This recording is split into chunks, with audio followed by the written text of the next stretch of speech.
This month, millions of people around the world are missing their second birthday celebration in a row, including both my mother, whose birthday is in mid-March, and my wife, whose birthday is on March 31st. In fact, one of the last things that Alice and Murray and I did with other people last March, before everything shut down, was to go to a birthday celebration for our elementary school-age neighbor down the hall. His family are good friends of ours. Later in March, people didn't feel much like celebrating, but we still tried to celebrate in our small ways. It was hard, though, to have a celebration, a real party where we could see and celebrate with the people we loved outside our own little family units. Last Sunday, the fourth Sunday in Lent, was a day that the church sometimes calls Laitari Sunday. It comes from an old Latin part of the liturgy for that day, means rejoice. It's a day of rejoicing in the midst of Lent, when some of the rigor of Lent is relaxed. Even the purple on the altar will sometimes be changed out in some churches for pink or rose, a sign of joy.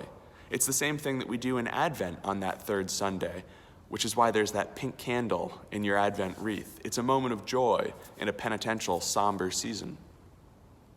There's a lesson for me about that, in that just about all of life, as well as about these birthdays during a pandemic.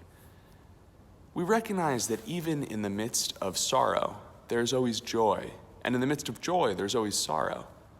In any given day and any given normal time of life, I may be feeling joy.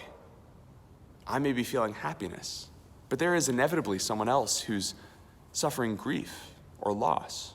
And the same goes in the other way around. I may be feeling sadness or frustration, and someone else is feeling relief or contentment. It's important for us as human beings to recognize that we don't all experience the same things at the same time. And while many of us have been united in our experience of this pandemic, it's become clearer over time that we've also been divided, that we've experienced different parts of it in different ways over time, depending on our own circumstances, our own personalities.